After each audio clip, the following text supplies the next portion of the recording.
What's up there, everybody? How are you guys tonight or this morning? Going to be this morning for most of you, right? Hey, it's 10 p.m. here in good old California, Southern California. I'm just south of good old Hollywood, California, as a good reference for all of you in the rest of the world. That way you kind of, I think most everybody in the world knows where Hollywood's at, right? So I'm not too far from Hollywood. If I could ride a bicycle, I could ride a bicycle there. I can ride a bicycle. I just can't ride it to Hollywood. So what's going on, guys? Who's all here with me tonight? What up, Junior Johnson? What up, my buddy? How are you, my buddy? How are you, Junior, huh? How's things going? So now I'm finally getting your emails, Junior. You know that, right? So you got my last confirmation. I don't know what the hell was going on there, Junior, but, you know, for the longest time, you tried to send me an email and it wasn't coming through. It wasn't even going to my junk folder, so whatever. Smoke Eater, what's up, Smokey? Shot in the Dark. What's up, Aaron? How are you? So I finally started going back on the Archie Luxury Live show. Huh? Actually, the first time I went on there a few days ago, I wasn't really feeling it. I was totally off. I think I was bored of the show. It really didn't really do it. But I think today I had a good time on there today. It was kind of fun. What do you guys think? Go on the show a little more often? I think so, right? I think so. What is that, Smoke Eater, in your avatar? Is that a Vacheron? Oh, yeah, it is. An annual calendar chronograph.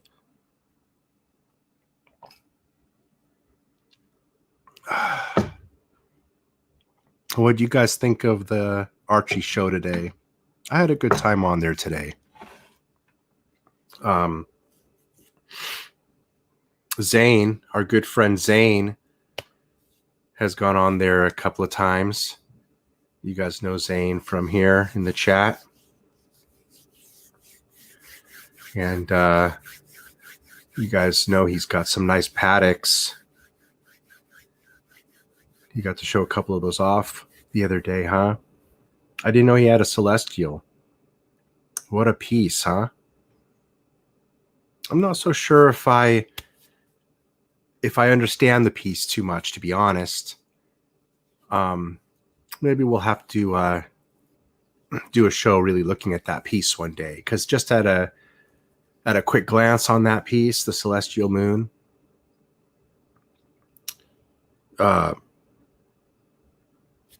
it doesn't look like you can get a whole lot of information from the damn thing for $400,000, right?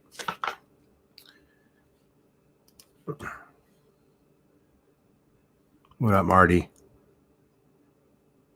Thank you, Shot in the Dark. Yeah, I did have a good time on Archie's show, I guess. Yeah.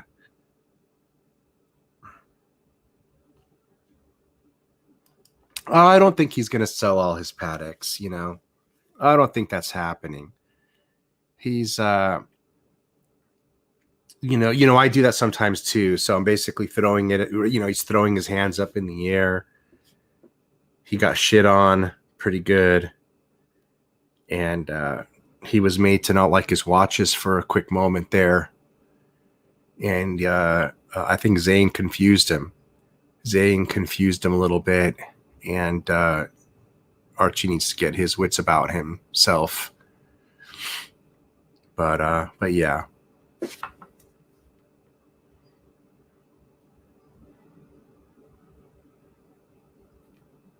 Yeah, Junior. I'm not usually up at this time. Yeah, you're right. Actually, I'm usually asleep. You're right. I usually go to bed around 8:30, 9 o'clock, and I'm out till about 2 a.m. But I figured, what the hell?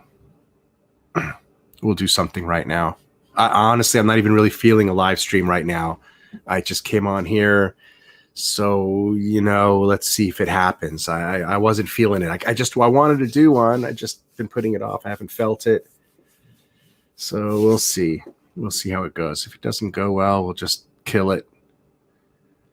We'll kill it and file it in file 13, all right?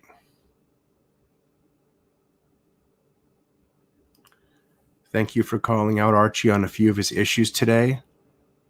Like what? What, did I call him out on anything? What did I call out good old Archie on?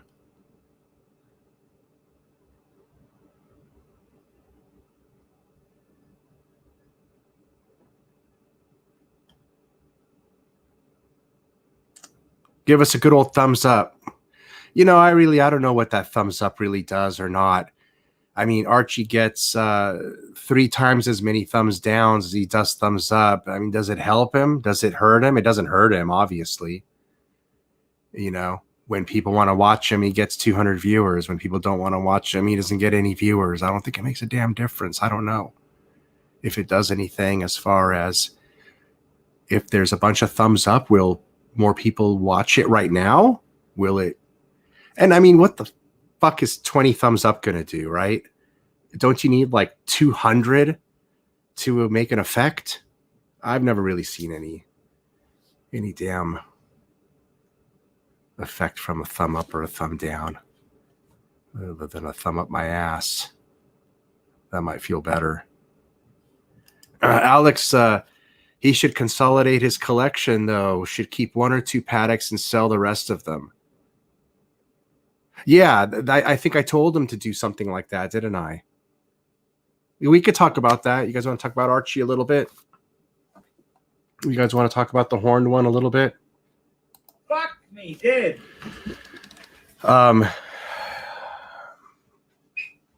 He needs to do the same thing that I need to do with my Rolex collection. So as I have 7 Rolex and he has 5 Patek, we need to do the same thing with our own collections. I need to keep 2 Rolex.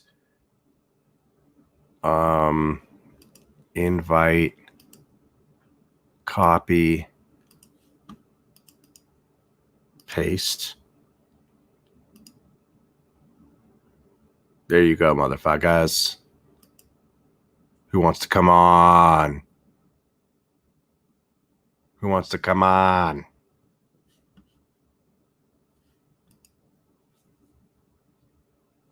Anybody want to come on? Join me. Look, while you fuckers think about coming on, I'm going to go get a drink. See who's going to come on and join me.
Okay. I got my tea.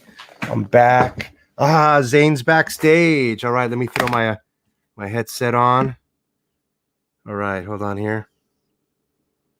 Anybody else want to join? The link's up.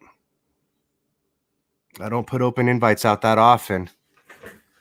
I don't do it that often. What up, Zain? Hey, can you hear me? Yeah, I can hear you.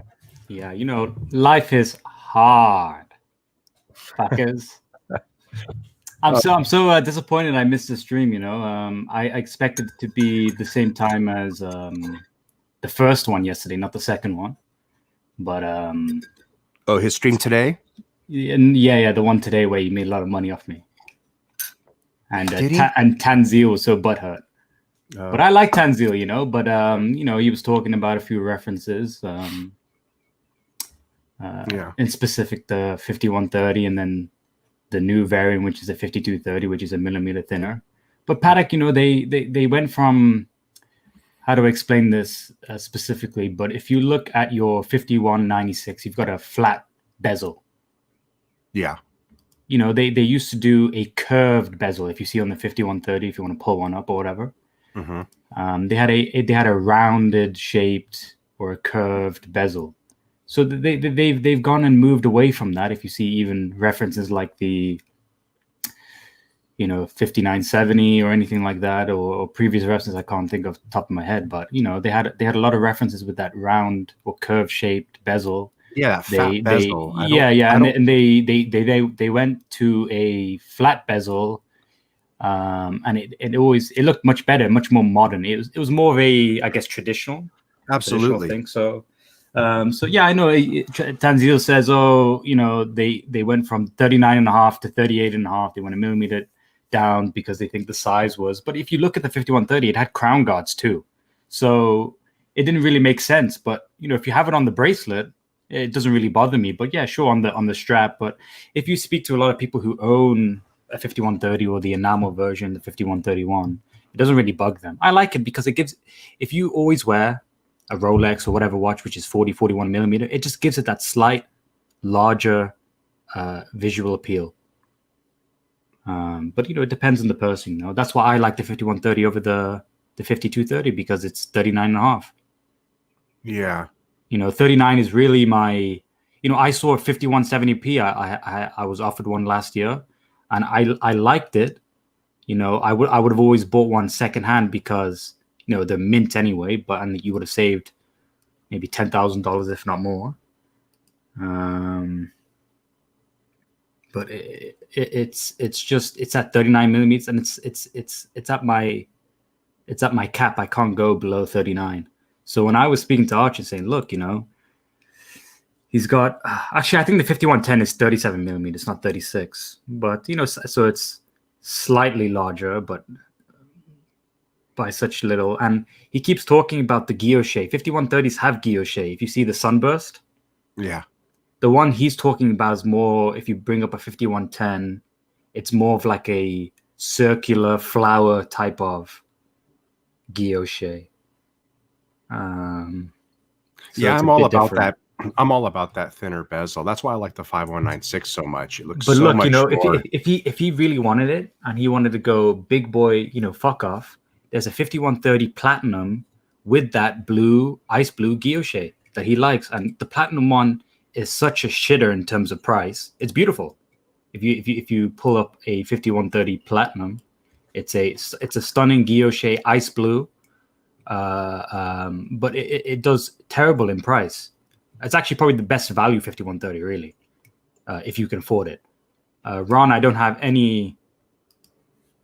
Well, I do. Okay, so I am a bit of a liar. I do still own Rolex, but these are watches I bought probably close to 15 years ago, and they're masterpieces. Do you know what Pearl Master masterpieces are? Yeah. Rolex Pearl Master. At one point in time, they came in platinum. It's a lady's watch, but at that time, it was a men's watch. It was 39 millimeter with a Pearl Master bracelet, which is actually a cool bracelet. I kind of like it. It was in platinum. I have two of them, actually. Actually, I have three of them. I have two platinum, one which was it was called a Tridor. It was it's a rose gold, yellow, and white gold all mixed together. Rose gold case, white gold links, inner links, and I don't know where the yellow part was. Everyone calls it a Tridor. I think it was part of the dial. You're basically keeping those as collector pieces. No, they were the first big boys I ever bought in Dubai. Oh, I see. And I don't have my boxes anymore. I chucked them away. I didn't care, Yeah. That was before, we're talking 2006, 2007. Who the fuck would keep their Rolex boxes really at that time? Yeah. And they were big money at that time. They were probably 60, 70,000 for the platinum ones. The gold was probably 50. They're probably worth half that, if that now. I don't even know. I did actually. I'll tell you. Look, I like Rolex because you don't actually ever have to service them. Those watches, I serviced them last year, so they went 15 years, and they were still working perfectly fine. Yeah, Rolex doesn't need to be serviced. Yeah. And mine were mint. I didn't have any. Well, it was a modern Rolex, so I never had any bracelet stretching. I didn't have any sort of issues with the clasp. I didn't have any issues with link damages or anything like that, or any movement, nothing. It was dead on, perfect, accurate, and I didn't even want to service it. I just thought, fuck it, I might as well, because it's only, I think it's like $300 for the service. I like this World Time, but it's not cheap. It's 53,000. Oh no, I've seen them in the 40s. But it's still twice as much. Yeah, but than the 5110, right? Yeah, from 5110. I don't know what Archie paid, but probably somewhere in the low 20s. Right. I'm sure. Actually, there's not that many 5110s anyway. They didn't make that many. That was before. So basically, when Thierry Stern takes over in, I don't know the specific year. Someone probably correct me. 09, 2010. It was when the 5970. That was his first project. The 5970 was his first project when he took over. It might have been 2009 when he became CEO. So is Rolex the only other watch you have besides the Pateks? Ron,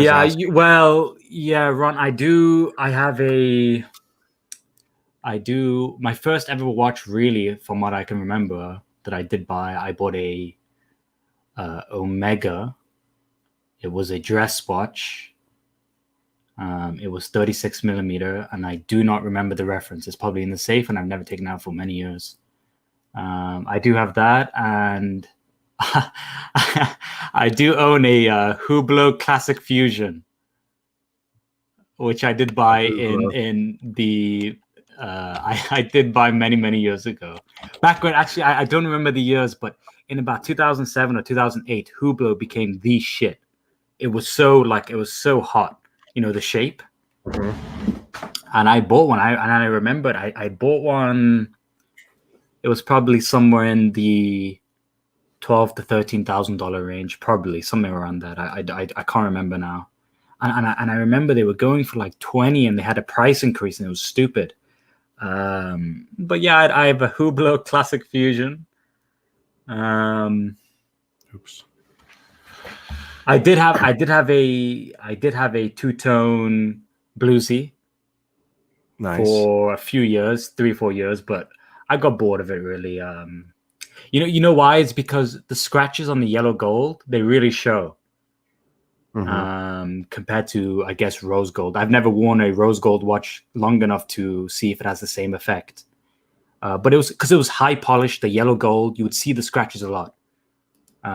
Way more than the steel outer link portion of the. Are there any watches under 10K that I respect? Yes. Black Bay 58. Datejust.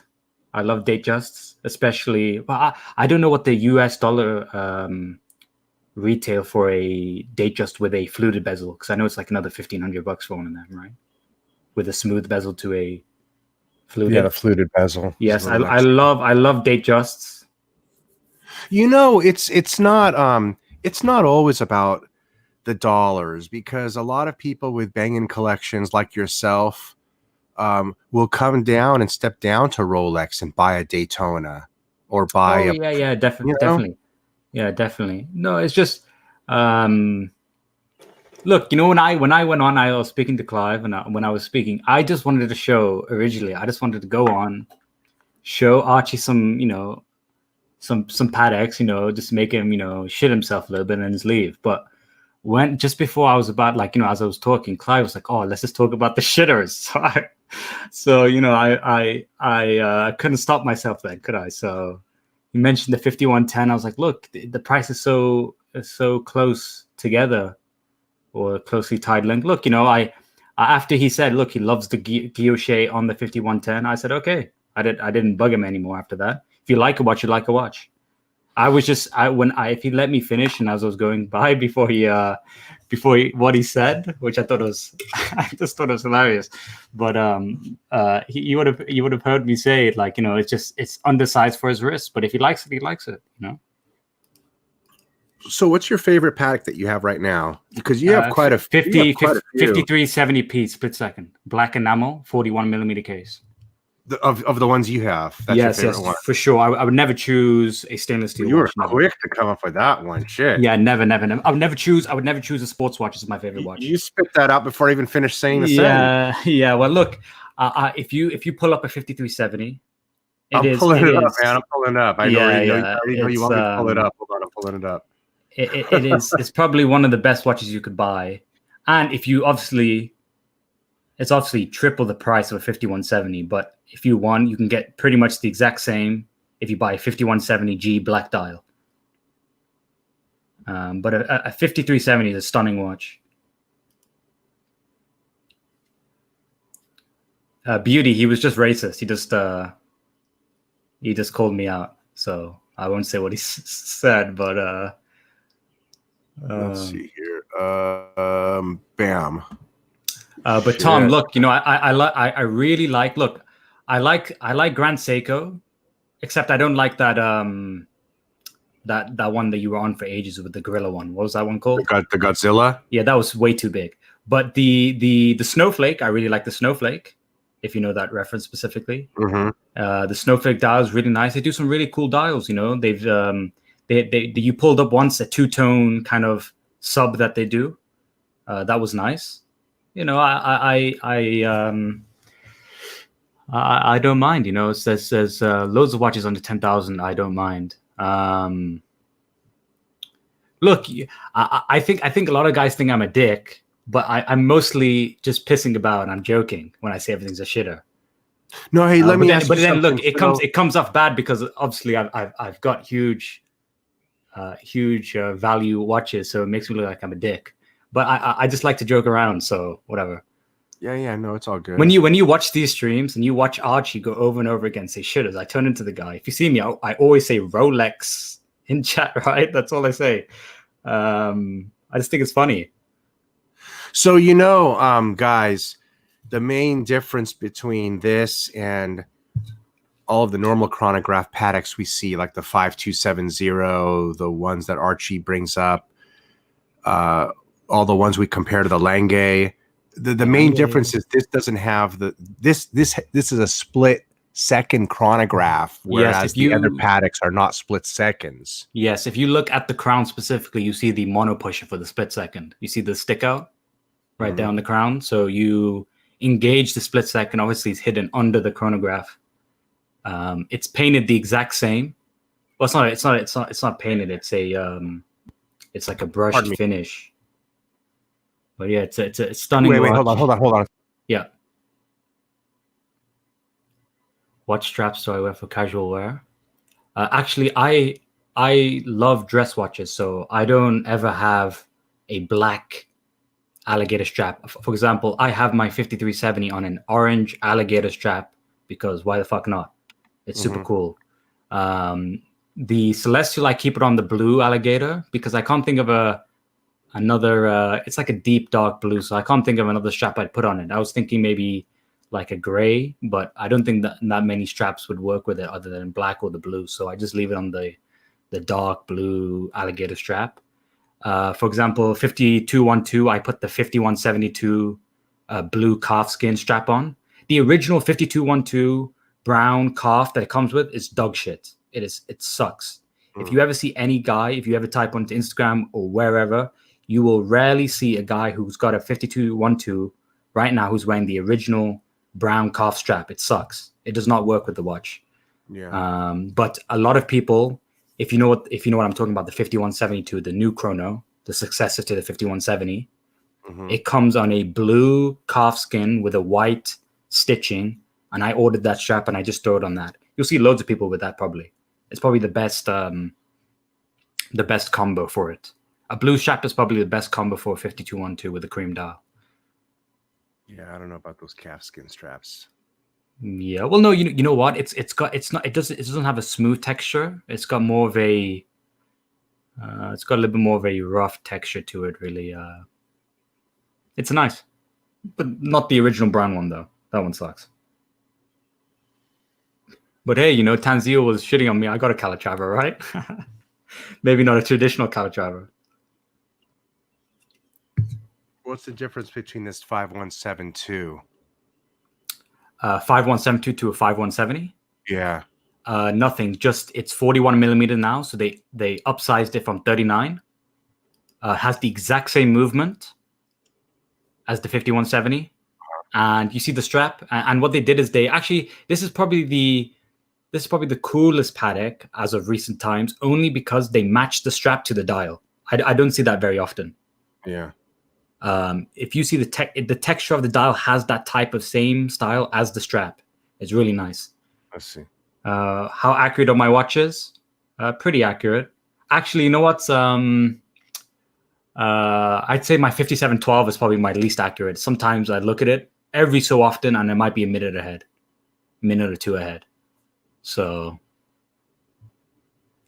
is the hour hand shorter on this one versus yours?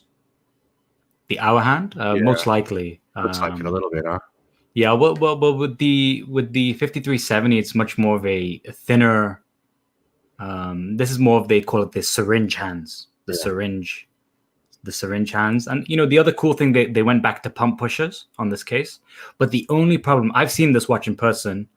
What they did wrong here is they did not make the bezel thick enough. So what happens is the dial goes to the edge of the case, and this watch does not wear as a 41 or wears as a 42 or 43. So it was, in my personal opinion, the wrong decision to go.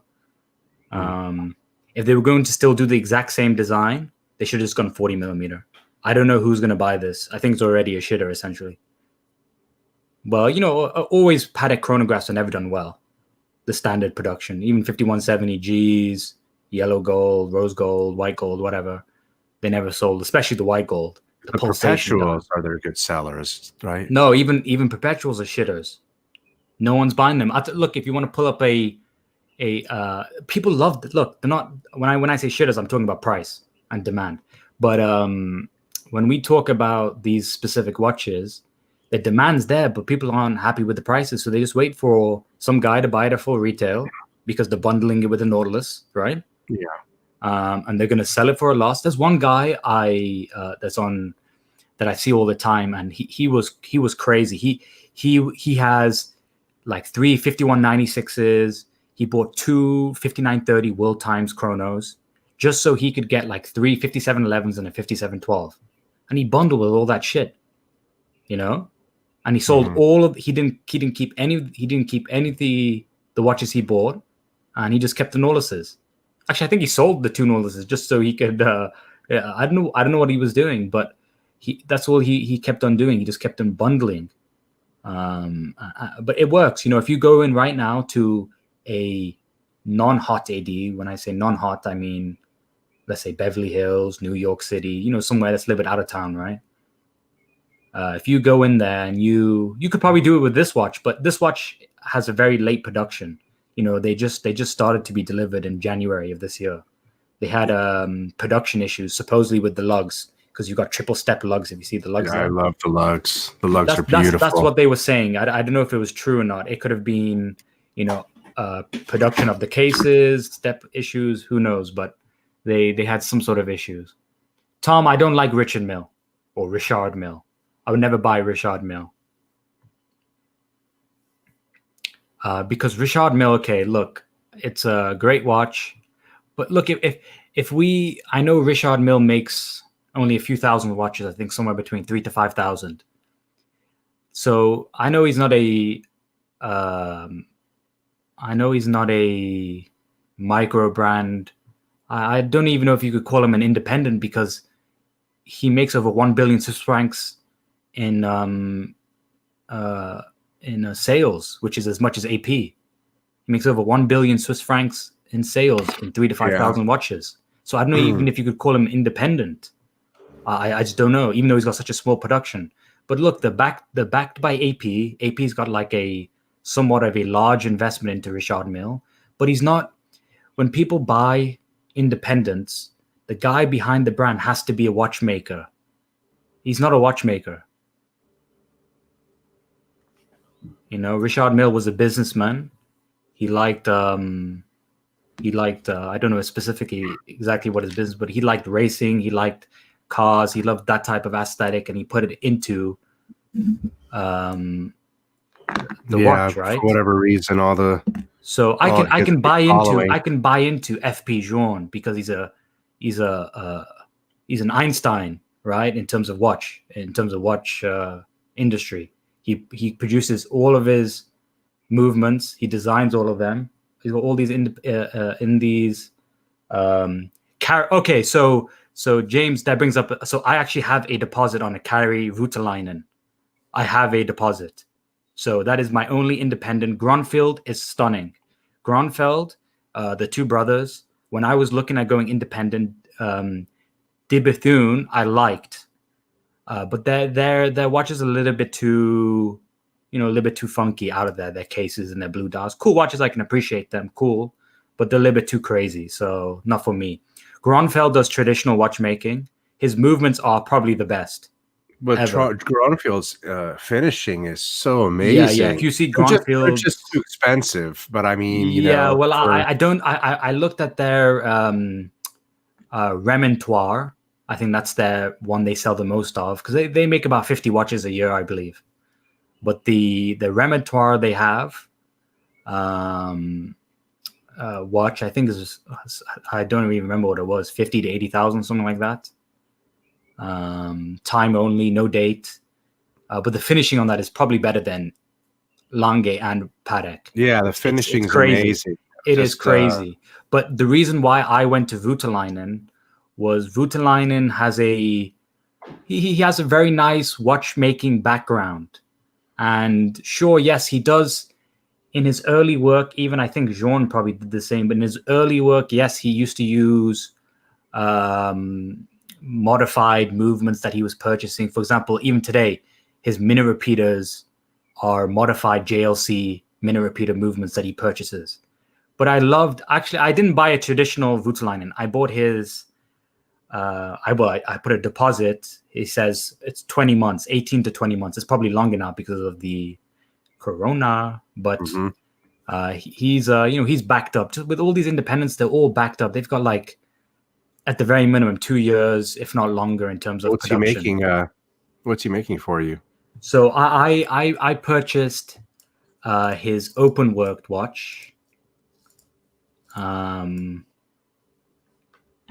Is that going to be a piece unique, or it something? Is? So he did a limited run on them. I just want to quickly check what the limited run. I can't remember exactly, but it's called the 28 Ti.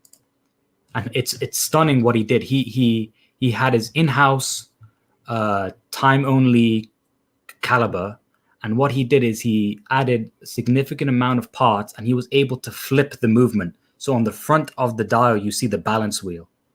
Okay. And he uses his signature style instead of, when you look at when you look at Pateks, they have a very small, sort of brand, they always have a small balance wheel. He does one that's usually 3 times the size, so it's huge. It's a big beating balance wheel. It's stunning. You see the whole finish. He does all of his bridges in gold, and then he does a frosted finish on them. It's stunning. Mm-hmm. If really, some people may say I bought the wrong one. Really, if you really want to buy the best from Kari is number one known for his guilloche, probably the best. I don't know how many years ago, but he bought a guilloche factory, and his guilloche, he can do every single style of guilloche: circle, round, flower decoration, everything. It's amazing what he can do in terms of the engine turning on the dial, on the white gold.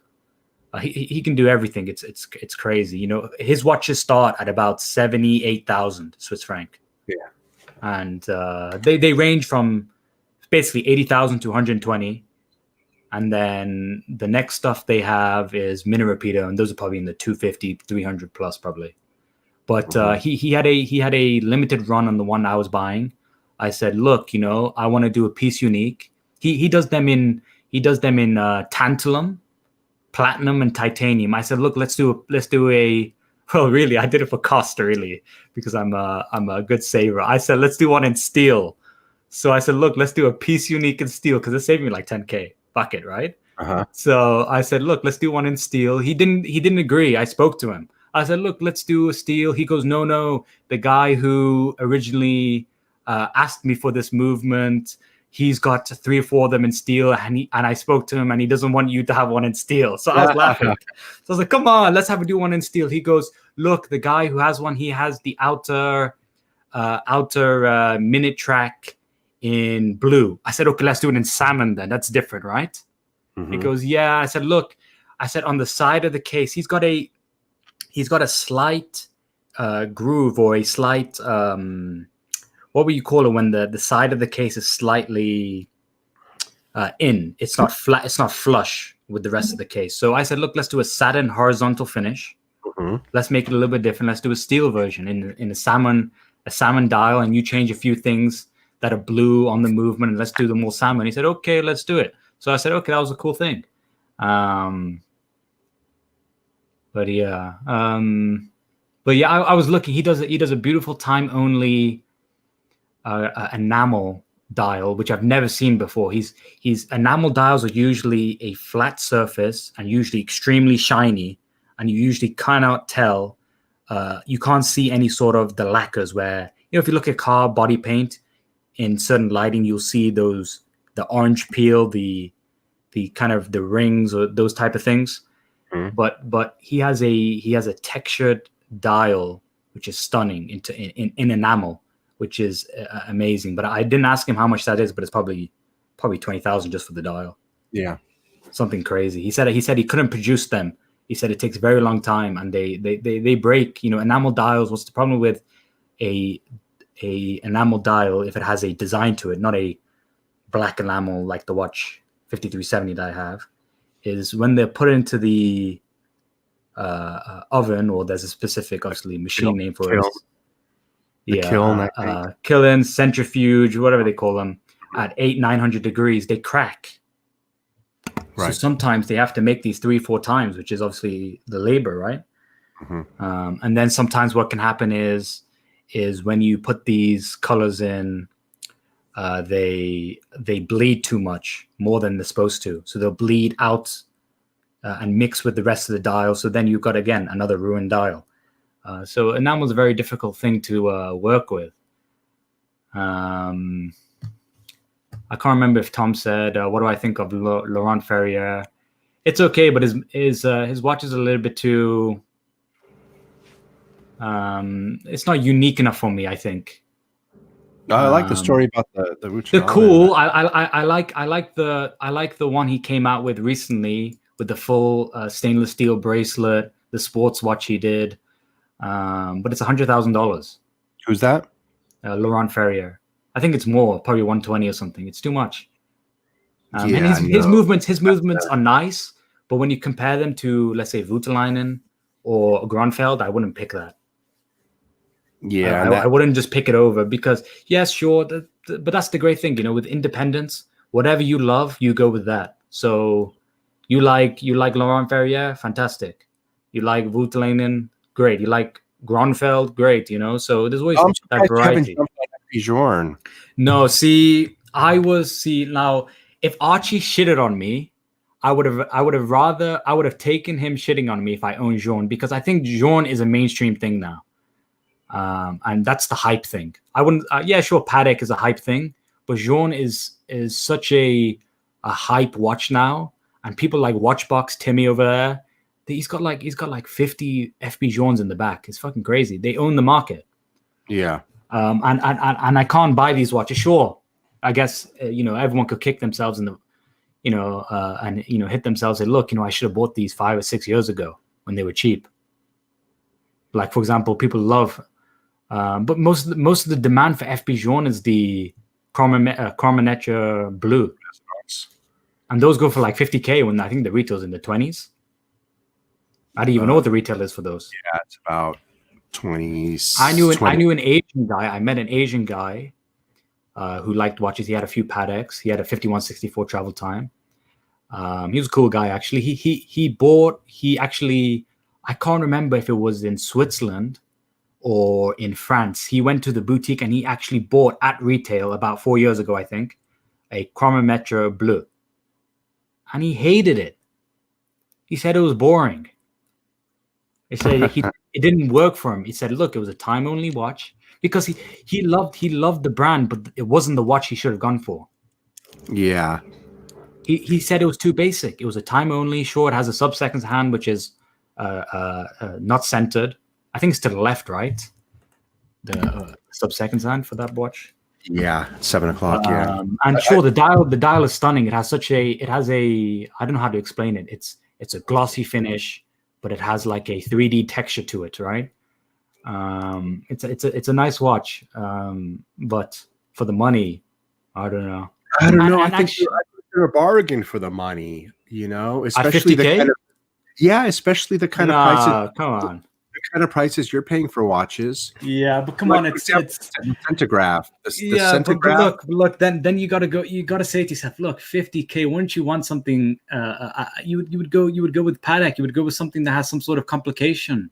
You go with a 5205, an annual calendar. You would go for something that you'd be happy with. If I just don't know, it's not a watch which I would consider at that price. Ron, 5K in rupees.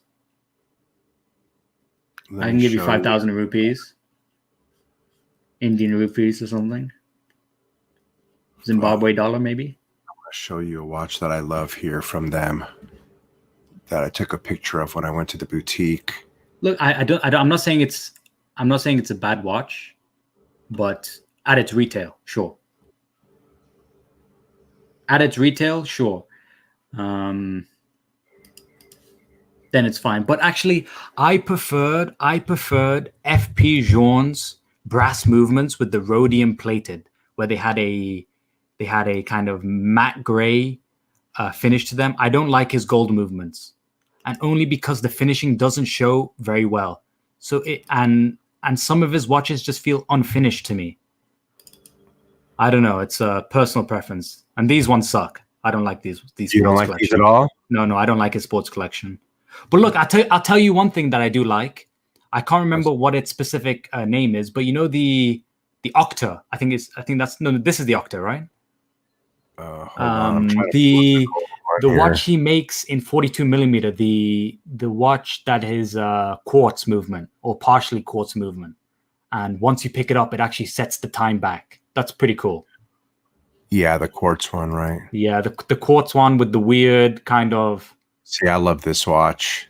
It's just I don't mind the dial or the movement. It's a little bit too weird. I guess it's how it integrates into the bracelet. This is like your 5170. Yeah, that's a split seconds. Yeah, this thing was just beautiful. Yeah. Well, Joe, a 5204 compared to 5205 it's like 5 or 6 times the price, if not more. This they had it there 10 in times. stock. I don't even know how much more it is. What is? A 5204, which is a perpetual calendar split second, to a 5205 annual calendar. But I mean, and then I especially like the one on the left, the Centigraph, the sports Centigraph, the triple subdial chronograph. I think they're pretty nice, man. And for the price, like that solid gold one on the right was $75,000. I just thought that was pretty good price for an FP Journe full Yeah. gold. No, look, bracelet. let me tell you one thing. If you have the funds, you can get an FP Journe Tourbillon, which is from any other brand in the 300,000 to 400,000 range for 100K. Yeah. And Yeah. if anything, an FP Journe Tourbillon is probably better than whatever else is in that 200, 300, 400 range for sure.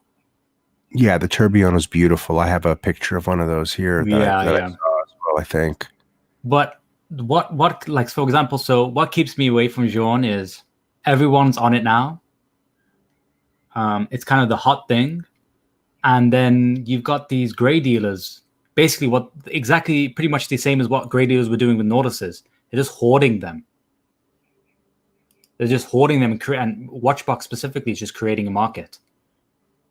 Like if you watch Watchbox reviews, like I love Tim.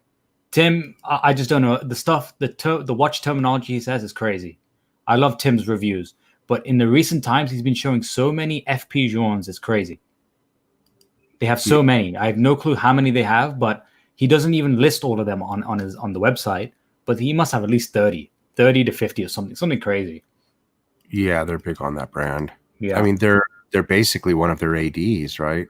Yeah. What here, I think. Yeah. Well, what happened with Danny Govberg, the owner of Govberg, right? Was he obviously got his dealer network pulled from Richmond because of the move he did with Ahmed Sadiqi's son to go pre-owned. Because they Watchbox went to Dubai, where obviously I live. They teamed up with Ahmed Sadiqi's sons and I think Ahmed Sadiqi's son agreed to put in 150 million US or something crazy, $100 million investment into going into the secondary market. Wow. And go big time.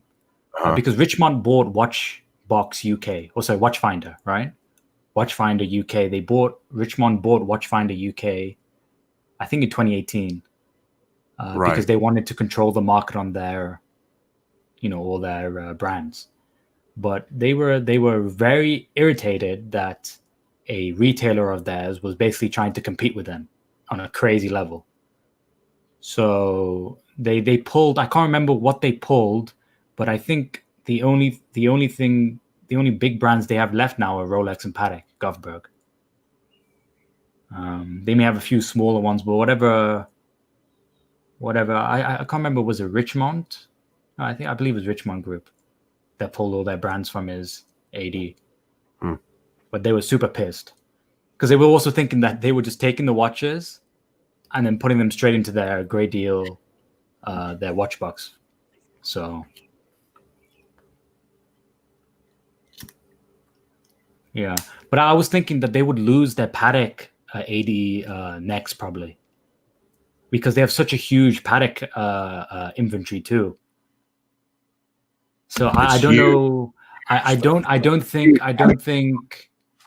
But you know what? It might be crazy. Obviously, I don't believe in conspiracies. But now, since Govberg and Watchbox are in bed with Ahmed Sadiqi's son, who's probably the biggest AD in the world, they'll probably have enough pull to keep them as an AD. Maybe, I don't know. Yeah, there's definitely going to be a lot of changes, whatever it's going to be coming in the next 6 but months. I would never buy from Govberg. There's no way. But I've seen some stories. I've seen some people review them, and supposedly they're okay. But I just don't know how that makes sense when they've got their Grey Deal, their Grey Dealer business as well. So I don't know how they can be honest and giving the watches that to real collectors. But they most likely just give it to people who spent a lot, most likely, as any other AD would. Mm-hmm.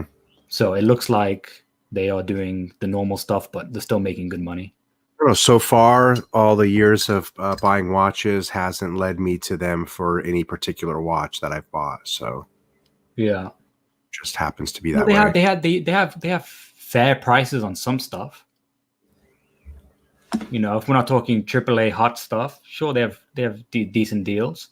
Mm-hmm. And they're probably the only guys who buy such vast inventory. Even David SW, he doesn't buy too much of everything. He kind of sticks with, the three: the Rolex, the AP, the Patek. When you had to sell your Rolex, who did you have to sell them to? Oh, I just sold them straight in Dubai. There's loads of Grey Dealers here. Right. There's loads, probably as much, if not more, than Hong Kong. Because that's the recent time with everything that's been, all the sad things that's been happening in Hong Kong. They've been trying to find a new hotspot. So it's been between Singapore and Dubai to be the new kind of, the new Hong Kong place. Well, I can imagine that. I can imagine it would really knock you down buying your pieces from you at the gray dealer. Probably give you they probably gave you very little on the money for those watches, huh? Oh no! But I sold them at a very hot time. I sold mine for pretty good prices. If not, I would have just gone to the next guy. I can't remember specifically on each piece, but they were pretty good deals. Probably we're talking maybe 10% less than what these grays were asking at that time. So they was pretty good deals because obviously they gotta have their markup as well, right? It was very fair deals. I didn't sell anything for pennies or whatever. But I didn't care. I didn't need the money, It's just I just wanted to sell them. Why not sell them at the most and take the money and put into, more watches, whatever. I would assume being in Dubai, they would assume, you guys have money, so they would, just. Oh no, because with any gray, they'll just offer you because they'll know you just leave if you don't give them a good price. Yeah. Look, if you go to any gray dealer, they say, yeah, I receive 1 million phone calls, 1 million emails about watches, and if I don't tell them the right price, they just move on. It happens all the time. Yeah, I suppose. Golden, what do you mean by attach my pieces? You mean send photos? Are you attached to any of your pieces? Oh, yes. Well, I wouldn't sell anything I own currently. So does that mean I'm attached to them? I guess, right? I guess I wouldn't so. sell any. I wouldn't sell any of the Pateks I own currently. No. These are your final pieces here. Some of your yes. Final Well, pieces. I'm quite close to being quite happy. So I'm obviously going to get my world time platinum. I need to get my perpetual calendar chronograph. World time, you want it with the Cloisonné dial, right? Yeah, the 5131P. I got approved. I think it was in November, December time. Oh, nice. And I was obviously I needed to get a perpetual calendar, which I didn't have one, so I was going to get a 5270, and then a minute repeater, and I think I'm done. Wow, that's good. That'd be because good. I don't because I'm one of those guys where I like having one of each complication. So I've got them all, and I'm not interested in getting duplicates. Like I don't want to buy a 5170 when I've got a 5370. I don't need two chronographs. But you could say, oh, why would you buy a 5270? Sure, but it just has a chronograph with it. It's mainly a perpetual calendar, right? Right. And I like the larger size, the 41 millimeter, and you get the fantastic movement, the 29535. Patek's first in-house movement for their chronographs and perpetual calendars. Like, for example, what's cool about the 5170 is their first in-house chronograph movement, because before they used the Lamania 2310, right, which was a great watch, a great movement. Sorry, it was solid. You had them in Omegas. You had them in all sort of all sorts of brands. Geneva Seal, Lamania, Geneva Seal. Yes, Charles. You mean Ahmed Siddiqui and Sons? Yes. Oh, you're talking about Abu Dhabi. I've not been to the AD in Abu Dhabi, but yes, if the AD is called Muhammad Rasul Khoury and Sons, most likely yes, it's sold the exact same. So Dubai works the same way. There's only one guy who can own everything. So one guy owns all the McDonald's. I don't know why that's always my first example. I don't know why. That's how it works in Mexico too. Yeah. So, well, the thing is, it's a huge. You know what's crazy? We have two communication internet providers and phone communications. And what happened was, it's somewhere in the mid to late 2000s, there was only a single company which provided internet, and it was crazy. You're paying usually in Dubai 3 to 4 times the price for internet and phones and whatever than you would pay in America or Canada or wherever else. Yeah. So it was a huge monopoly. And what they did was they got too much criticism, so they created a second provider, and they still own it as well. So they made it try to look like there's two competitors now when they're both owned by the same. It's owned by the government. So they would like, oh no, we can't just have one company who provides everything, and then the other company just provides like a slight, like 5% less. Yeah. To make it look like, oh wait, look, eat, slide, and do. But they're owned by the same company. They're exactly the same. They operate separately, but they act like they're two different businesses. Boy, I was watching a show about what everybody knows, that the 1%. Yes, Max, I speak too quickly, I know. The 1% have the same net worth as 99%. Yeah, well, it's what's true. Yeah. And even you, bro, you're part of the 99%. The 1% have 99%. 1% have more wealth than the 99%. And everybody, yeah. Everybody else. Freaking amazing. But hey, look, I used to be big on cars. I'm not anymore. I stopped many years ago. I just didn't find them fun, when you well, Charles will know what I mean, but there is more speed bumps in Dubai than there are people. So when you go over a speed bump and your upper and lower arms completely fucking get destroyed, and your suspension is completely fucked, and you've got no warranty, you've got nothing. You do not want to be hit with that humongous bill, $10,000, $20,000. It's fucking stupid. I think in those countries you're in there, the cars are really, really, really big with the young guys, with the young men, because they're not allowed to own a property to live in yet. So they go hang out in their cars with their friends all day. Is that right? Yeah, they do. But, in Dubai, it's a strange thing. So if you're a local citizen, which obviously you can't get a citizenship in the United Arab Emirates, you can only get a visa. You can't even get permanent residency, which is crazy. You can only live there for... Actually, I think they increased it now because everyone was so pissed off for the last 2 decades. But you could only used to get like a 1 or 2 year work visa, and you have to continuously renew it for $100. I think it's more than that. $100, $200. It was a huge like money grab, essentially. But the local citizens all get basically a house, some sort of form of living, and they'll also be on essentially like benefits. Right. And they get free healthcare and free school.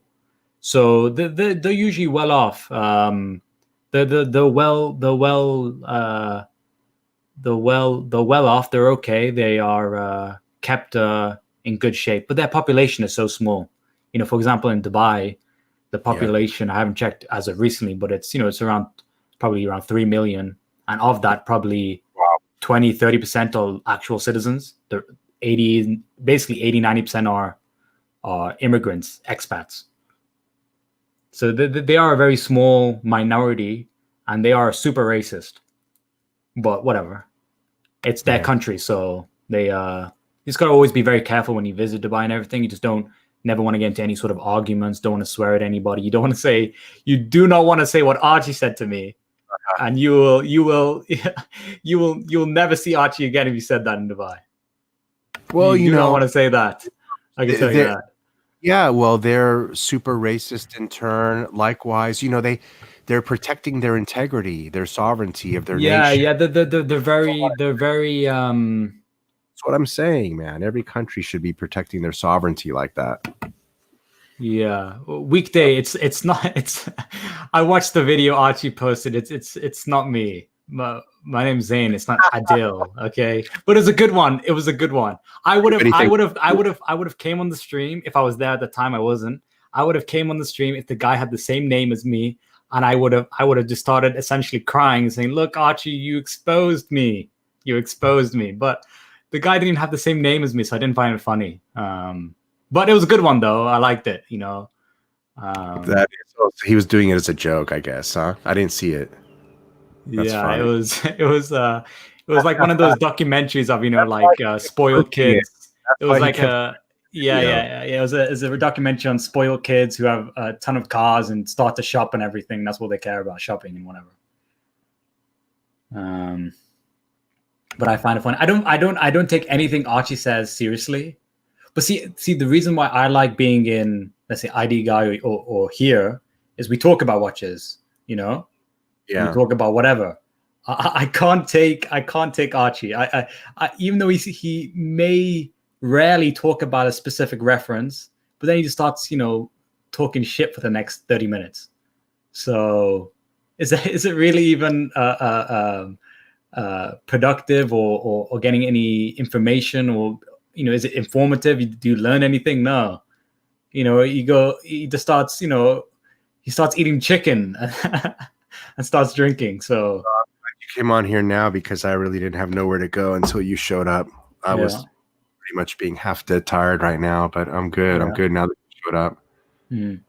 What can you guys have alcohol in Dubai, or can you drink alcohol there? So No? so what's very interesting and unique about the UAE as the country itself, the only reason why people actually visit is because they have nightclubs. It's an Islamic country, but no other Islamic country. All the freedoms are lifted. Yeah, no other real Islamic country, like for example Saudi Arabia, allows alcohol or nightclubs or partying or any of that kind of crazy stuff, right? I know a lot about Saudi Arabia because I had a client that used to live there, and he told me a lot of crazy stories from over there. Yeah, look, Archie can say whatever he wants, but I'm a very conservative guy. I own no stocks. I've never invested in stocks. It's the highest form of gambling. I've never invested in stocks because I didn't need the extra money. I'm very happy. I'm not a guy who's up every single day, and saying, fuck, I need to make more. I don't really care. I'm a family guy. I like to spend time with my family, and I like to buy fucking watches, That's it. Like everybody else. Like everybody else. Look, I like watches. Yeah, I can buy the fuck off Pateks. Everybody would love to do that. I'm very happy, very fortunate I can do it. It's cool. If everyone's in the same position, you do the exact same shit as me. Hell, you probably say the same shit to Archie too. But I just like to do that. I've really slowed down in real estate. I have obviously commercial. Obviously in this pandemic, I've worked with all my tenants. I've most of my tenants, I'm taking probably half the rent. I work with people. I'm not a dick. I'm going to say, look, feed me now, big boy, and give me all my money, because I know these guys can't pay me. My family was in restaurants. We couldn't keep the fucking lights on from many years ago. But it's very difficult. I would go back into restaurants only if I owned the building. I would have some sort of rental income from the partially residential upstairs or whatever, but at least my retail space isn't killing me, because that's what kills you in the end. If you've got any sort of restaurant business. One of my good friends owns he owns a brewery. He owns the most West Coast brewery in the West Coast. Yeah. But he owns a brewery here up the street, and next door he has a pizza shop next door. And he's getting killed on the pizza shop's doing well, but the brewery's getting killed. Yeah. What happens, everybody always wants to go into restaurants. They think it's easy to sell food, but you get fisted on your staff and essentially your location. No, you have to work all day and night. Yeah. It kills you. Look, my father's pretty much retired now. He's in his 60s. But look, he's fucked. He's burnt out. He used to do taxis. He was a taxi driver. He did restaurants. He's done all the shit. I can't. I don't want him to do anything more. He just sits at home and does fuck all now, right? Just chills. But it's a very difficult job. Restaurants, day and night. You used to sleep on a couch inside, in the back. Yeah. You can never come home. He was never home. Couldn't come home. He was making money. He had to. And back then, it used to be real cool. We're talking in the, let's say, the 80s, maybe early 90s, but back then you could you could tamper with everything, your electricity, your gas, everything. So these days you can never do that crap, but you could always tamper with your electricity bill, your water bill, because the meters used to be some guy who has to always come and read them, if you remember. Hey, so let me ask you something on the 5167. You were saying that you like the Aquanaut more than the Nautilus. That's why you don't have the Nautilus. Explain, why do you like the Aquanaut over so I know Archie says, like, I got all the poser watches, but I feel like, sure, I own two, but if I was a real poser, I would own the 13 or 14 references. I would own all of them like the real posers do.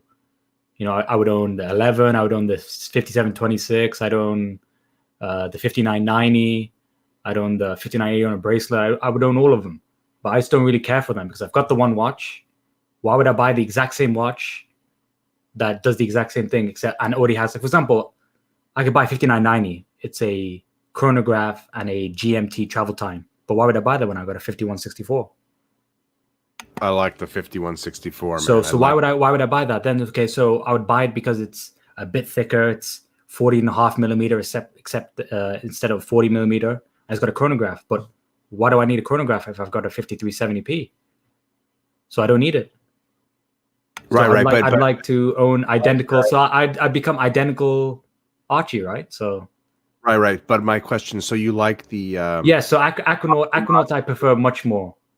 How come the bracelet on the Nautilus is way much nicer than the Aquanaut bracelet?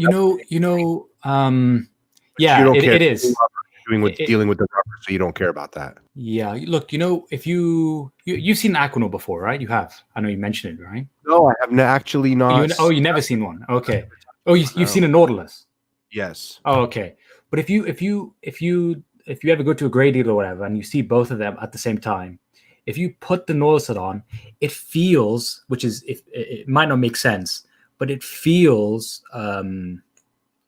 You have to be more careful with the Nautilus than an Aquanaut, even with a 5167. That rubber strap is super thick. It feels robust and strong on the wrist. The clasp is quite thick as well. So the only and the watch is so thin. It's snug to your wrist, so it doesn't stick out. If you do wrist awareness, which everyone does. Wrist awareness is, as you're walking around, the watch is great. I think Andrew was mentioning that he had a bad accident where he fell over, and Archie doesn't believe that the Aquanaut can take a hit. Sure, if you any watch can't take a hit if you completely get fucked and you fall over. Sure, but for daily with the kids and everything, I would say it's a better daily than a Nautilus for sure. Oh, sure, I could see that. Especially if you live in a hot climate like Dubai, or if you live in Florida, if you live in these kind of humid locations, the bracelet, when you wear Rolex or whatever, it happens to you, it starts to get a little bit itchy on you. And then you're like, yeah, I just want to, I don't want to wear it. And it keeps the sweat and it keeps all that crap. So,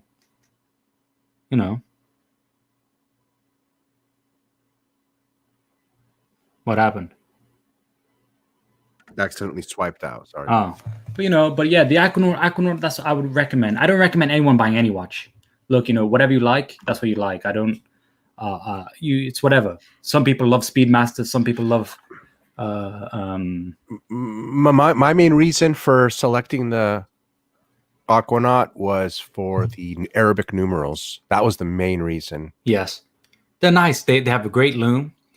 It's better now as well because.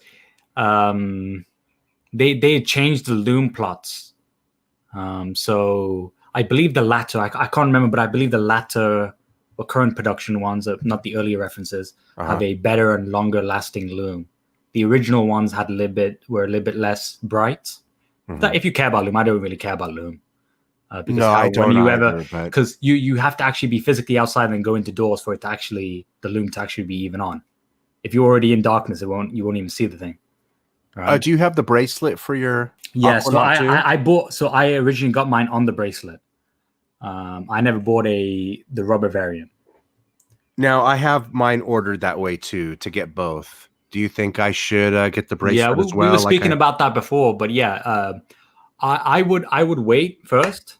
You know what? Actually, the best thing is if you can actually see, because I'm very weird. Actually, I prefer the 5167 on a bracelet than the rubber, and I prefer the 5164 travel time on rubber.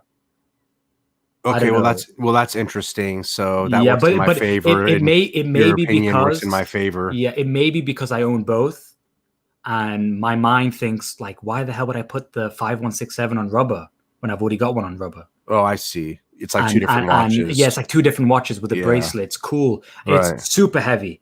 I don't know what the 5164 on a rubber strap is in terms of grams. Probably somewhere around the 80 gram mark, because I know the 5164 is 95 something, but it's probably around the 80-ish range because it's much thinner.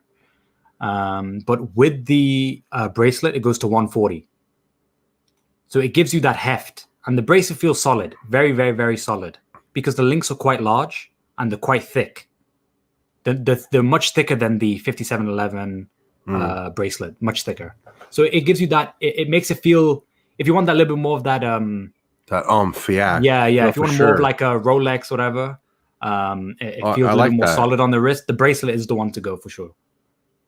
But I would wait, because if you don't want the rubber, you're gonna spend the $2,000. And you go, oh, fuck, what am I going to do now? And then it's used and you sell it for half the money. So I would wait, wear it for a bit. See if you can see one on rubber and try it on. And if you like it, then buy it. If not, why not? I see, yeah. Because why spend the extra money? You could put that money wherever, right? For your kids, whatever, right? So you know what, you need to get the different colored strap for that watch. The green or... Yeah, you can't get the green. It's $5,000. I'm not paying that. There's no way for you to swing that from the AD. They're just gone. No, so I made a mistake, which everyone else did. All ADs stocked them, 2 or 3 of them usually at that time, all the way till about, I'd say, late 2017, early 2018. Son of a gun. And then all the Watch Insider Patek enthusiasts knew that Patek HQ did not like sending these watches for the wrong reference, right? Because where that green strap existed from was they made a limited edition of 3 pieces of the 5167. Yeah. With a green dial, and there was only 3 of them. I have no clue who owns them, but they went obviously VVVV as you carry on going IP clients, and they came on the green strap. But they allowed to sell them, and then they picked them all up. And if you go onto eBay right now, there's one for like $4,000. Who the fuck's gonna pay that? And it's like used for a brand new one, like 5.6. I'm sorry, I like the green. But just wait it out though, because Rubber B is doing something with Aquanaut soon. Yeah. Oh, that'd be nice. The word on the street is Rubber B makes the straps for Patek. No. But I don't believe it. I don't believe it. But I believe Rubber B. What's the other company? No. It is Rubber B. No, it's Rubber B. But that's what I've seen from some people talking on watch forums. But I don't know if it's true or not. You never know. Maybe they do it under a different name. Yeah. So that's why if they ever come out with anything Patek related, you never know. They don't come out with the same design. They come out with something different. That's what I heard. Yeah. But even so, they may just be concerned with a legal matter of copying design. So you would also not come out with the same design. I love the Rubber B. Oh my god! I'm wearing it right now. They are now coming out with an Aquanaut because people kept begging them. Right. This feels so good. This Rubber. But if they come out with a green one on 5167, they'll probably do a killing. This is the most comfortable watch I've ever worn. Right here. I wish when I owned my Rolexes, I put it on a rubber strap. The only time I ever had one on a rubber was I owned a white gold Daytona Oyster Flex for probably like 3 months. That was nice. I like that one. Yeah, it looks cool. I would have preferred it without the red stripe though. Mm-hmm. But I'm more of a single color strap type of guy. I don't like to mix. Yeah. I could probably get away with the white stitching on the edge, but I don't even know if I would. Depends. It'd have to be a very small, a small from a visual aspect. So yeah. There's an email list for the 5167. Oh, for the rubber strap, yeah. Yeah, but What does he mean? There's an email list. Because they sent emails out, Rubber Bee, for their Patek stuff. Oh yeah. They're Oh, saying, is there? coming soon, or some Is crap. there an email list? Interesting. Yeah, and I think you could sign up for notifications or whatever. Yeah, they're a great company. I mean, once in a while I'll look and see what straps they have, and it's fun to change the straps. It lets you change the look of your watch and the feel completely. You know what? Yeah. I honestly didn't like this Daytona. Honestly, Until you put it on the strap. Yeah, I didn't like it at all. You ever seen any of the Oyster Flexes? I've never tried them on. Oh, you should definitely try them. They're very nice. I had a white gold one with the silver dial. It was very nice.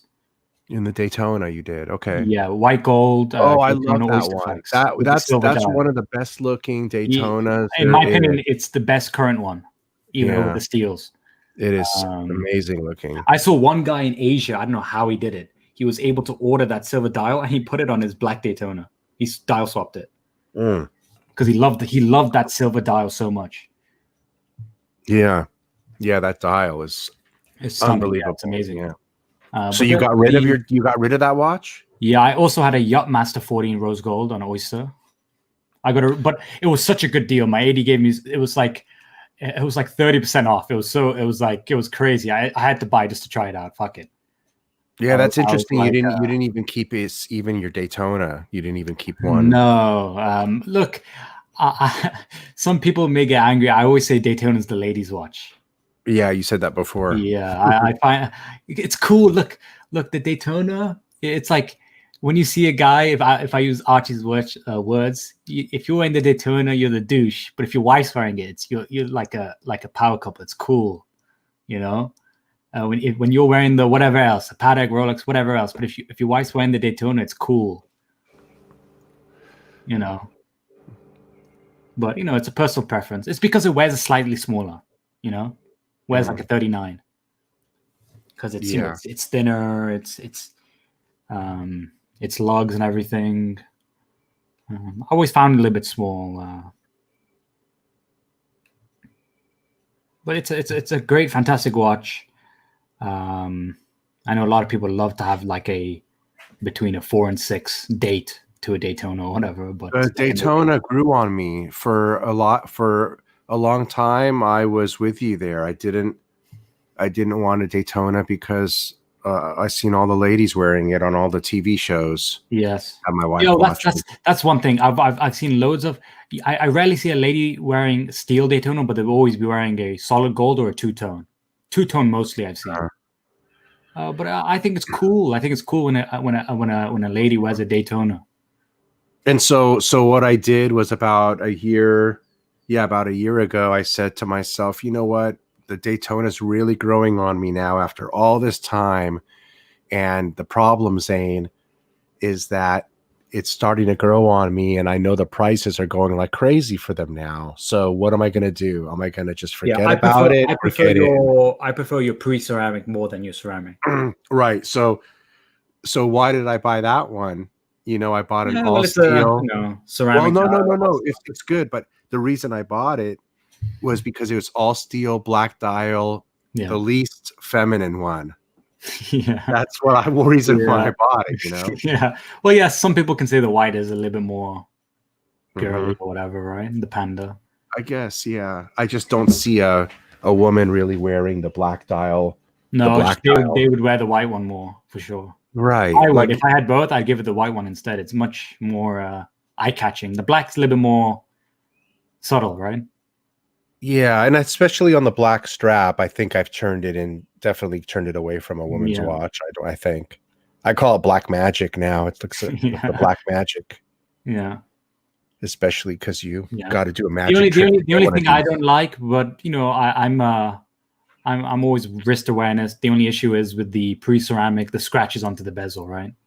Right. But if you're not too crazy, and you obviously do the wrist awareness, which I know some people say, oh, just wear your watch. Who gives a fuck, right? But you want your watch, even if you weren't wearing it, and you appreciate them. You want them to be in fairly good condition. You can take the scratches on the polish, but the brush section hurts you the most. Right. Well, I don't ever wear this pre-ceramic. So far, it's a safe queen. Yeah. You But know, they're nice watches, you know. yeah. Why am I going to wear it when I have the ceramic one to wear? So there's no reason to wear them both, right? Yeah. And I didn't intend on buying two. But yeah, I can't believe that I went on only once onto Archie, and he made 2 videos of me. One that he was quitting YouTube. Oh, really? And two, that he wants to sell his whole. Oh no, sorry. One video that he was going to sell his whole collection, and the other video he deleted, which I was going to ask him today, but I wish I was there. Where he shits on me for like 10 minutes straight. No way. I didn't see Yeah, either one of those. He deleted it. I don't know why he deleted it. Actually, I wanted to keep him up because I got that for free. I got that video for free on him shitting on me. I'm only man. You know, that's you're saying the daddy's money, and you know, I'm some. I was born in a fucking Rolls Royce in the back seat or something.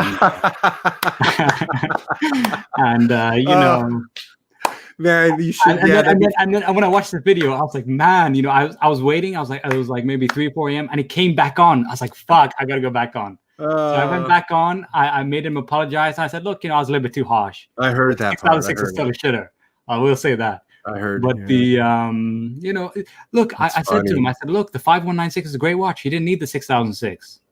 I said, sell the fucker. But you know, he wants to go the other way around, which is crazy. Yeah. He's a funny guy. But I just can't believe I only went on once, and I wasn't even on there for 10 minutes, and I got 2 rant videos, and he went full berserk with the remarks he did at the end. Yeah, that was funny. That was good. But no, I didn't see the videos. It's because I showed him some fuck off Pateks, and then I called his shit shitters. Oh man, you know what? I you know, because everyone always says the same thing to him, so I thought, oh, he's gonna take it as a joke, as he always does. But I must have really made him butthurt because I showed him some crazy stuff. So. Once you pulled out the Celestial, it was he shitted himself. But it was all over. Yeah, I just didn't think he was gonna go that far. I thought, you know, we'd talk, he'd shit on me, and then you know I'd leave or whatever. I didn't think he'd go crazy. Oh man. Once you pulled out the Celestial, it was when I pulled that out, he went, fuck me dead. Fuckers. I wish I was on there live. See, look, no other guy would go back on after he did what he said to me. But I just thought it was funny, you know? And I'm not going to take anything he said seriously because, come on, I've never heard Archie say anything remotely serious, really. But you know, if you ever want to get to Archie, get you a poke at the. You definitely caught him. You definitely caught him off guard. That's for sure. And he wasn't even drunk. That's what I find really funny. He wasn't even drinking at that time. He was scoffing chicken, which I think is probably the best best combination. That's funny. Yeah, grease all over his hands. You know, some KFC. Yeah. Tom says because Archie derives all his self-worth from his watches, and you completely stripped him of all his watches, all his self-worth at that moment in time. I wasn't going to say anything. If anyone was there and can remember, I wasn't going to say anything about his collection. I probably was going to mention the 6006, but Clive says at one point, I can't remember exactly because obviously it was the heat of the moment and I was just shitting on him, so I can't remember exactly. But Clive's like, look, how about we talk about his 5110 shitter? And I can't stop myself. He did the same thing with Victor. yeah. I couldn't stop. I said, fuck, that 5110 is a shitter.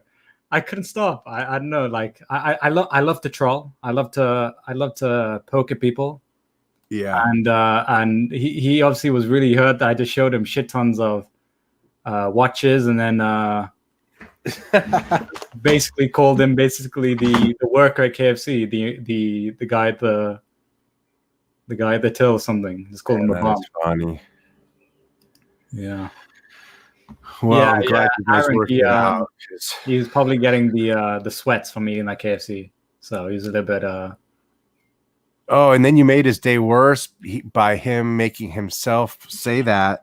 Yeah. And then he realized what he did. Yeah. And I thought he was going to carry on, but they told him to delete the video. I thought, fuck it, let's just carry on. Whatever. Let's just carry on. Let's keep the the party going, but whatever. Anyway.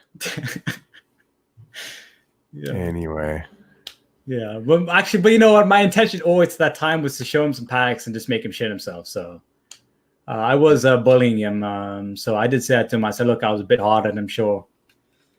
But He was in a KFC blackout. I didn't expect him to come back today and then post that YouTube video of that Arab dude saying that's me and go on a rant again. I thought, oh, he's calmed down, and you know, when we spoke last night, he's I gotta go watch that. Called me now. a cool dude. He's called me a cool guy. I thought it was funny. That's hilarious. Yeah, Aaron, I took it well because it's funny. Look, if I took it angry, everyone's just gonna call me a dick. Really, say, look, they're gonna say, oh, look, you started it first anyway. Yeah, it's true. I started it first. I called all of his collection shitters, except the 5196. Yeah, no, I mean you could have gotten mad, and you would have had a right to be mad too. But yeah, but you know, come on, look, cool. I was born in the UK. I've heard all of it. Come on, yeah, it's nothing new to me. Come on, everyone's always heard something fucking racist. No one cares, right? Yeah, exactly. And I know Archie's not going to do anything, so whatever. He's still going to be sitting in the same fucking seat he has been for years, eating chicken. So whatever. You handle a good blow, or what do you can handle it well. Well, look, if you're gonna troll, you should be able to take it as well, right? I suppose. Yeah. Yeah. Otherwise, you're a bitch, right? Mm-hmm. You're just you're a guy who just sends the jabs, but then can't take it. Yeah, I've got a few watches on me weekday. Shall I send them to you? I'll use the same shipping as Horology House, but it'll take me. To send you the tracking number if that's okay. Now the only thing that's a bummer is going to go see anything at the boutique. Yeah, it's all by appointment now. Yeah, you know? I saw the France boutique is back open, and they've got outside. They've got the social distancing stripes on the floor. Uh-huh. And they've set up screens inside, face screens on the tables. No. And I thought, I couldn't see. I thought, oh, maybe there's like a circle hole at the bottom of the face screen, but there isn't. So what are you supposed to do? Show the watch, smack it against the face screen. You look at it and go, yeah, nah, I'm okay. Just, right. I don't think they're gonna let you touch the watch. That was funny. Yeah, they're not gonna let you touch the watch. Yeah. After you buy it and pay for it and they deliver it. Yeah, my 80 is opening, but he's just going to do one person appointment only. So he probably have maybe 10 people a day, if that. Yeah. Appointment only, single person inside the store. I wonder if that's going to result in much less sales and much shorter wait lists. Yeah, what will happen is the semi-hot stuff. So let's say Submariners, two-tone, root beers, those things which are semi-hot will just come back into the in the showcase. Your date just which were in some locations not even there will come back, but the hot stuff will still go because there's always the guy who really wants it at the end of the day. The demand hasn't gone. I just wonder if there's a chance to get a watch in a different manner because of this whole virus situation. For example, nobody's walking into stores because they won't let you in. I've gotten emails that say everything's by appointment only. Yeah, appointment only. Yeah. Right. So they're not going to sell a watch from normal foot traffic. Someone like Tourneau or Tourneau, however you say it, they do pretty good sales, and they're a foot traffic store. Yeah. So, right? But they're not publicly traded, are they? I don't think so. But if they have multiple locations, they're in the position just to say, fuck it and keep closed. It's the single guy, it's the single family jeweler or whatever who's going to be really hurt. The big guys, well, if you're in a mall, you're probably fucked still because it's not going to open, right? because they're going to start letting, when they do let things reopen as they're slowly doing now, they're going to let physical retail stores which are accessible from the street to open first, not by malls, right? Right. So mall ads are still probably going to be fucked. But well, if you're an individual jeweler, you don't even need to put up a screen. You can do whatever you want. Yeah, well, like my AD is a well, my AD, I wouldn't call him small. He gets crazy inventory. He gets shit tons. So, which makes me think that it's my AD is quite open with me, and he tells me I believe he's medium sized. He's not large, but I feel like he's small in terms of his location. He doesn't have the huge Patek. He's got a small square room as a Patek, small Rolex location, but he gets huge inventory. So he's kind of like in the middle somewhere. But he tells me what he gets. He gets 10 Daytonas. We're talking like 10 Pepsis.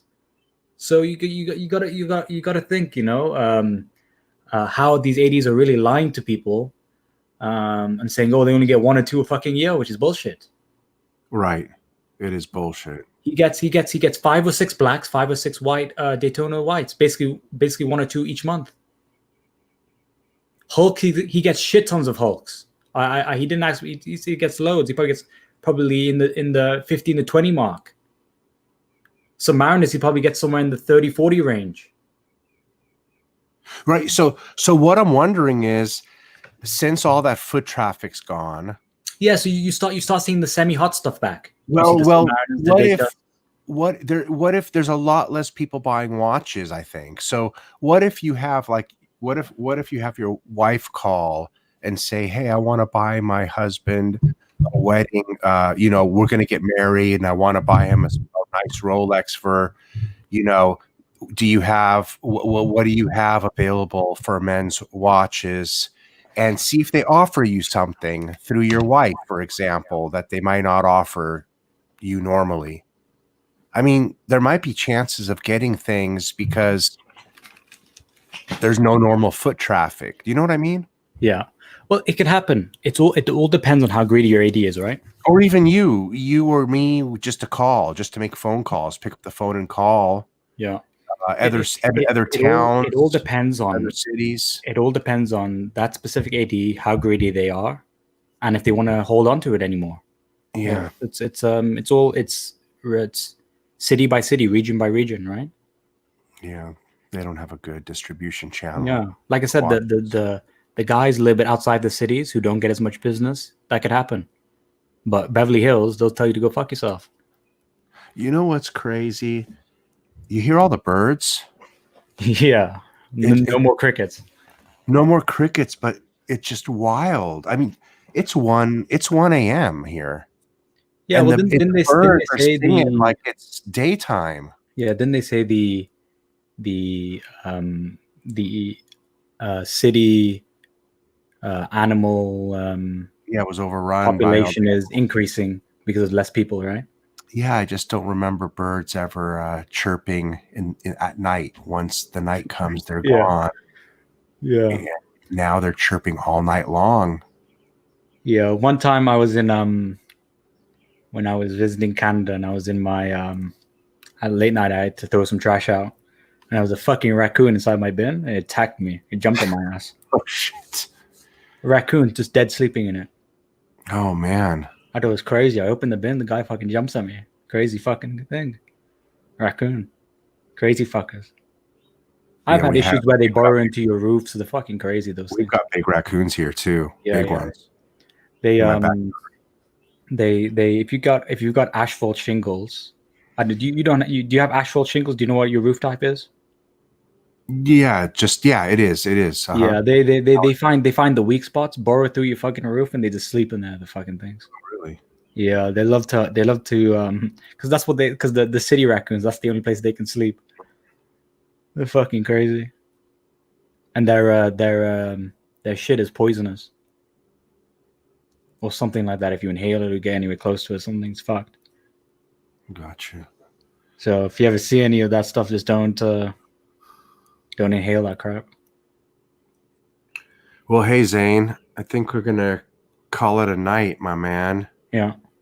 But But hey, I'd like to, anytime you come on here and in the chat, you want to throw down some Patek talk, I'm down with talking with you some Patek. Patek. Yeah, no problem, man. It'd be fun. Yeah. All right, bud.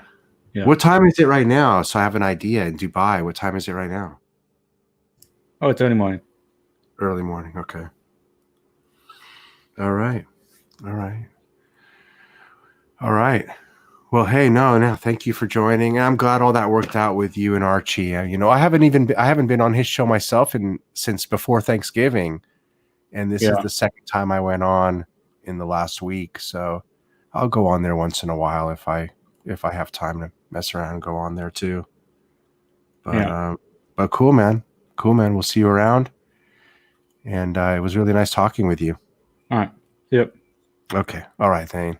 Take care, buddy.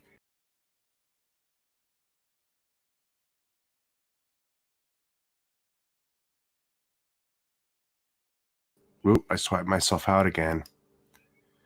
Hey, all right, guys. Thank you for watching and joining. And that was cool. I'm glad Zain was watching and joined us.